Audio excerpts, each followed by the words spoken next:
आत्मा हे निर्गुण निरंकार, तू करता है जगत का,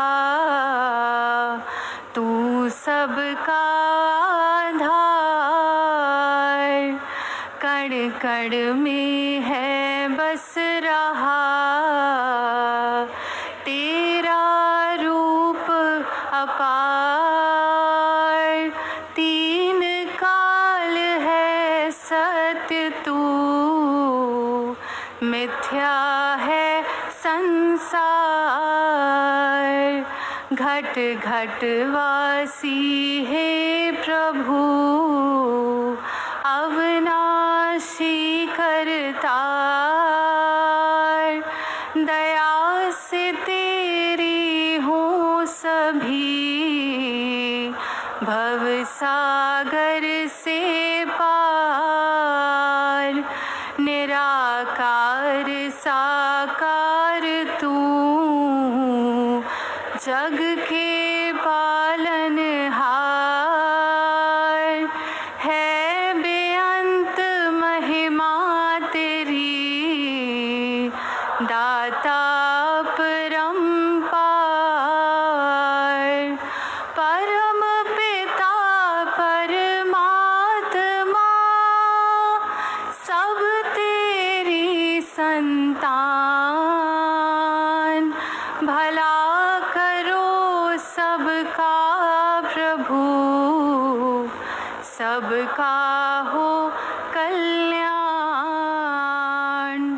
भला करो सबका प्रभु, सबका हो कल्याण। सत्संगत जी, प्यार से कहना धन्यकार जी। तो ये जो आप सबका सत्संग के प्रति, निरंकार के प्रति, सेवा के प्रति, सुमिरन के प्रति ये जो अपना एक मन है, जो निरंकार में टिकाने वाली बात होती है, जो अपना असली रूप है हर एक का, उसकी पहचान करने तक की यात्रा ही नहीं है। सिर्फ एक बार जब ये रूबरू होकर इस प्रभु परमात्मा का ज्ञान, ब्रह्म ज्ञान द्वारा आज हमें जब मिल जाता है, तो उसके बाद जीवन को कैसे जीना है, वो सब बातें जो इस सत्संग रूप से हमें शिक्षा मिलती है, उसको किस तरह अपने जीवन में अपनाना है। तो कैसे ये समय की बात है कि अपना यूज़ जो किया उसको इस प्रभु परमात्मा निरंकार के एहसास में बिताने वाली बात आ जाती है कि कैसे हमारा एक एक पल ये प्रभु परमात्मा निरंकार ने जो हमको बख्शा है, उस पल को हम सदुपयोग करते हुए कि किस तरह हमारी इंटेंशन की बात होती है वो कि हमें सत्संग में आकर एक एक पल सिर्फ आकर बैठ के चले जाना नहीं, पर एक एक वक्ता चाहे छोटे बच्चे की ज़ुबान से था, बुज़ुर्ग की, बहन भाई जिनसे भी कविता रूप, गीत रूप, स्पीच रूप, जो भी बोला सबने, वो एक एक वचन ऐसा था जो पूरे जीवन में एक इम्पैक्ट पॉजिटिव कर देता है।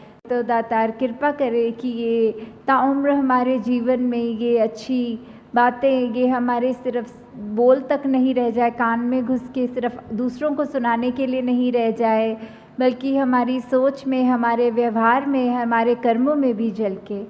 तो ये पंक्तियों में जिस तरह ये बात हो रही है हरदेव वाणी में कि ये सुख की बात है, ये जो हर एक को जो अपने जीवन में सुख की प्राप्ति करने के लिए क्या एक रास्ता अपनाना है। जिस तरह अभी सत्संग की भी बात हुई, उस तरह यही कि युगों युगों से देखा जाए तो संतों का तो दिल ऐसा ही हुआ है जो सिर्फ अभी की बात नहीं है, चाहे कलयुग हो, सतयुग हो, द्वापर हो, कोई भी समय ले लें, कि संतों ने तो हमेशा यही चाहा है कि एक जो हर एक को कैसे मन में चैन दिया जाए, हर एक को किस तरह अपने असली रूप इस परमात्मा का दर्श दीदार करा दिया जाए, और कैसे उस तरह फिर एक जो पहचान कराई जाए, अच्छे गुण दिए जाए, उसी में ही एक ये परमानेंट सुख छुपा है। छोटे छोटे सुख तो कहीं ना कहीं हर समय पे मिल जाते हैं, पर ऐसा कौन सा सुख है जो हर समय एक जैसा ही हो और वो उस सुख में कुछ बढ़ा ना जाए, कोई घटा ना जाए, तो वो वाला सुख जो एक ब्लिस की अवस्था होती है, जो एक चैन से भी ऊपर उठ के, खुशी से भी ऊपर उठ के जो वो सुख है, तो वो सुख सिर्फ तभी मिल सकता है जब हम संतों का संग कर लेंगे। कि संतों का जब तक संग हमारे जीवन में आएगा नहीं, तब तक हम कैसे अपने जीवन को उस मुकाम तक लेकर जाना संभव नहीं होता, क्योंकि संत ही हैं जो हमको प्रेरणा देते हैं हमारे जीवन को सुधारने के लिए। और एक बार हमें वो जब पता लग जाता है कि ये क्या सच्चाई है, तो हम अपने जीवन में एक वो परमानेंट सुख, एक जो हर समय रहने वाला सुख, उसको प्राप्त कर लेते हैं। हाँ जी। भला सोचते जो औरों का, खुद अच्छे बन जाते हैं। सच्चाई के साथ रहें तो खुद सच्चे बन जाते हैं। तो ये सच्चाई जो हमेशा के लिए ही सच्चाई है, जैसे कोई सच्चाइयाँ ऐसी हैं जो अभी हैं, कुछ पल के बाद नहीं है। जैसे अभी अगर रात्रि का समय है तो कुछ घंटों के बाद वो झूठ हो जाएगा, क्योंकि वो दिन हो जाएगा। तो ऐसे कुछ सच्चाइयाँ कुछ समय के लिए रहने वाली सच्चाइयों की यहाँ बात नहीं हो रही। वो बात ही कि कैसे एक निरंकार प्रभु परमात्मा, यही सच्चाई ये तब भी थी जब ये ब्रह्मांड बना नहीं था, ये धरती बनी नहीं थी, और ये तब भी रहेगा जब सब कुछ ख़त्म हो जाएगा। हर कुछ जो माया का रूप है, उस रूप से हटकर जो भी है वो सब निरंकार है। वही एक ही सच्चाई है, कायम दायम रहने वाली सच्चाई। तो उस सच्चाई से जितने ज़्यादा हम जुड़ेंगे, हमारे अपने मन के भाव उन गुणों को अपनाएंगे कि कैसे ये हम इस निरंकार जैसा बनता और जाते रहें। जैसे विशालता का जिक्र आता है, और भी जो भी हमारे को गुण समझ में आते हैं कि हर एक गुण इस निरंकार में स्वयं है, और वैसे ही हम उतना ही हमारा भी मन सच्चा होता जाएगा जितना हम खुद सिमरन रूप में, संगत रूप में, सेवा रूप में इस निरंकार से जुड़ते चले जाएंगे। तो वो नेचुरली वही बात कि हमारे मन में भी वही सच्चाई अपनी पकड़ और बनाएगी, और हमारा मन भी फिर कुछ और गलत चीज़ें सोचने के बजाय सिर्फ ये सच्चाई से ही जुड़ता चला जाएगा। हाँ जी। सब कुछ पीछे रह जाता है, नेकी ही संग जाती है। मालिक की दरगाह में जाकर नेकी काम आती है जी। तो ये वाली जो हमारा जीवन काल मिला है, इसमें हमको जहाँ कर्म करने की पूरी आज़ादी है, वहाँ ये जो नेकी की बात हो रही है, जो नेकी की शिक्षा दी जा रही है, कि हमने अगर ये अब सच्चाई को जान भी लिया, तो उसके बाद भी हमारा जीवन कैसे होना चाहिए, हमारे मन के भावों से ही ये बात शुरू होती है। कि हम अगर अपने मन में ये सिखलाइयों को, जो एक ह्यूमन वैल्यूज़ होती हैं, ये एक दूसरे की हित रखना, एक दूसरे को खुशी देना, हर एक की जीवन में एक आराम देने वाली बात, जो भलाई की भावना लेके मन में अगर हम कोई भी कार्य करते हैं, वो इरादा, वो इंटेंशन, वो ही बहुत मायने रखता है। कि कर्म से पहले तो वो हमारी इंटेंशन की बात है कि कर्म तो फिर भी बाद में करेंगे, पहले तो उसको सोचना ही, वहीं से ये यात्रा शुरू है। तो ये नेकी करने की बात कि जितना हम जीवन में निरंकार से जुड़े रहेंगे, उतने ही हमारे कर्म कुछ भी गलत हमसे नहीं करवाएंगे। हम खुद वो चेतन अवस्था में रह कर कि निरंकार हर समय है, प्रभु परमात्मा हर समय हमें देख रहा है, तो कुछ जानबूझकर तो गलती नहीं कर पाएंगे। और वही बात कि मन में सिर्फ अच्छाई जब रहेगी, तो ये नेकी का रास्ता लेके हम ना कि सिर्फ अपना ही जीवन संवारेंगे, पर औरों के लिए भी, उनके जीवन में भी हम और उनको भी खुशी दे सकेंगे। और यही नेकी है जो हमारे साथ सदैव हमारे जीवन काल में, जहाँ हमारे को एक अच्छा जीवन जीने की कला बख्शेगी। और वही बाद में भी, जहाँ वो परमात्मा की दरगाह वाली बात है कि उस समय भी जब मृत्यु हो जाएगी, तो भी हमारा ये जो जीवन में हमने कर्म किए हैं, वो चाहे हमारी एक बात तो वो भी हो जाती है कि कर्म को जहाँ बोला है कि बुरे कर्म तो एक अलग तरह की बेड़ी है, और ये अच्छे कर्म चाहे सोने की बेड़ी है। तो जहाँ वो बात भी है कि कर्म हम अगर सोचें कि हम खुद कर रहे हैं तो उसको अगर अच्छा करें या बुरा करें तो वो एक बैगेज साथ लेके चलने वाली बात हो जाती है। पर जब हमने पहले ही प्रण में जहाँ ये तन मन धन को सरेंडर वाली बात ये समर्पित कर दिया इस परमात्मा के आगे कि सब जो बख्शा है उसी का है, तो ये ख्याल भी और ये कर्म भी जो भी हमारी तो कोई औकात नहीं कि करें।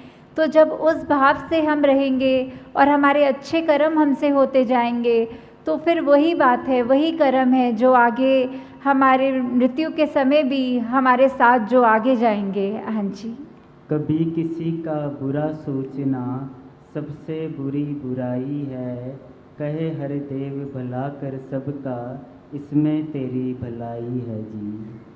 तो ये सरबत के भले वाली बात कि हर एक में कोई फ़र्क ना करते हुए कि ये भलाई की भाव जब मन में है, ये मन में जो रोशनी जग गई है तो फिर उस रोशनी ने कोई पार्शियलिटी नहीं करनी, कोई ऐसा नहीं सोचना कि सिर्फ इस व्यक्ति के लिए ही रोशनी है, इस व्यक्ति के लिए अंधेरा है। तो वो जब रोशनी जगी है तो वो हर एक बराबर है, आगे हर एक को ही उतना ही दिखना है। तो हमने भी अपने नज़र में कोई फ़र्क नहीं करना, वो भाई कन्हैया वाली सेवा भक्ति की बात कि जहाँ युद्ध के मैदान में जब उनसे भी पूछा गया कि आपने ये सेवा रूप में पानी पिलाना है तो उन्होंने कोई फ़र्क नहीं किया कि ये हमारी सेना है और ये दुश्मन की सेना है। उनको भी वही भाव लगा कि सभी अपने हैं, ये जो अपनापन, ये जो सभी अपने वाली भाव है, वो उस भाव से जो सेवा की गई उनकी भी, तो वही एक मूल बात है कि जब ये परमात्मा प्रभु ये ही एक है और हम उसके संतान चाहे कितने भी भिन्न भिन्न दिखते हों, आदतें कितनी अलग हों, खान पीन, कोई पहनावा, कोई रहने की जगह, कोई देश, जितने भी अलग हम उस तरह दिख रहे हों, पर ये जोत तो एक ही है जो हमारे साथ है, जो हम जिसका अंश अपने आप को बोलते हैं, परमात्मा का अंश ये आत्मा, सब में वो ही एक बराबर आत्मा है। तो कोई उस तरह का फ़र्क ना जब करें और अपने आप पे ये सुधार हमेशा जारी रखें कि हम बस अपना एक जो सही मार्ग है उस पर ही चलते रहें, ठीक बातें करें, सही अपना उच्चारण रखें, तो वही बात हमारे जीवन में खुशबू भी जहाँ डालेगा वही हमको और निम्रता की ओर भी लेकर जाएगा। हमको अपने कर्मों के ऊपर वो अभिमान भी नहीं होगा और हमेशा वो सेवा भावना जहाँ सभी अपने हैं उस नज़रिए की तौफीक भी हमको हमारे साथ रहेगी। तो दासी सभी से यही एक कामना करते हुए कि निरंकार का जो पहचान हमें मिली है, हमको अपने कर्मों में ये एक एहसास हमेशा रखना है और साथ ही जहाँ अपने आप को तो ठीक मार्ग पे सेल्फ करेक्शन मोड पे रख के हर चीज़ को करना है, साथ ही कोशिश ये भी हो कि हम जितने भी और हमारे जानने वाले हैं हम उन तक भी ये सच्चाई की वे आवाज़ पहुँचाएँ कि जिस तरह हमको ये तौफीक मिली है, दातार कृपा करे हर एक के घर में एक ये ज्ञान उजारा होकर उनको भी ये रोशनी मिले। साथ संगत जी, धन्यवाद।